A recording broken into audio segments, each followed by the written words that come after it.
Shalom सर्वांना ख्रिस्तामध्ये सलाम. देवाची स्तुती असो. तिमोथेचे दुसरे पत्र अध्याय 3 आणि वचन 16. फार सुंदर वचन आहे. मी आपणासाठी वाचतो. वचनामध्ये लिहिलं की प्रत्येक परमेश्वर प्रेरित शास्त्रलेख, सद्बोध, दोष दाखवणे, सुधारणूक, नीती शिक्षण ह्याकरिता उपयोगी आहे. आणि पुढे म्हटलंय ह्यासाठी की देवाचा भक्त पूर्ण होऊन प्रत्येक चांगल्या कामासाठी सज्ज व्हावा.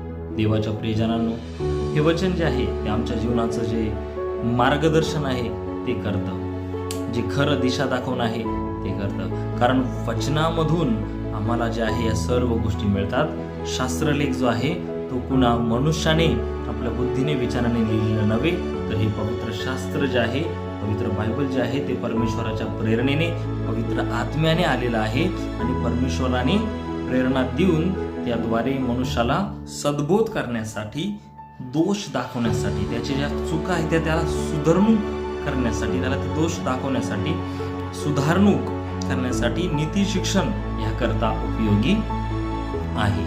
आणि बऱ्याच वेळा आजच्या परिस्थितीला जे आहे आम्ही या गोष्टी सोडून कोणीतरी भविष्यवाणी करते त्याच्यावरती अधिक विश्वास ठेवतोय. किती आशीर्वादाविषयी असेल किंवा इतर गोष्टीविषयी असेल की ज्याच्यामध्ये देवाचं वचन नाही, आणि अशा भविष्यवाणीच्या मागे आम्ही आमचा वेळ व्यर्थ करत असेल किंवा आम्ही निराश झालो असेल. बऱ्याच वेळा काही लोक आमच्याविषयी निगेटिव्ह, नकारार्थी बोलतात की तू काही करू शकत नाही, आणि आम्ही त्या गोष्टी घेऊन जीवनामध्ये नकारात्मक विचारामध्ये जगत असो. तर आज परमेश्वराचं वचन आम्हाला हे सत्य प्रगट करत आहे की प्रत्येक ईश्वर प्रेरित शास्त्रलेख जो आहे तो आम्हाला काय करतो? सद्बोध देतो, दोष दाखवतो, सुधारणूक करतो, नीती शिक्षण देतो, आणि आमच्या जीवनामध्ये परमेश्वराच्या दिशेने, मार्गाने जाण्यासाठी आम्हाला मदत करतो. प्रत्येक गोष्टीमध्ये देवाच्या प्रियजनांनो, आम्हाला परमेश्वरामध्ये वाढायचं आहे, परमेश्वराच्या कामासाठी सज्ज व्हायचे. हेच पुढे म्हटलं की देवाचा भक्त पूर्ण होऊन प्रत्येक चांगल्या कामासाठी सज्ज व्हावा. परमेश्वर देवबाप या वचनाद्वारे आपल्याला आशीर्वादित करू.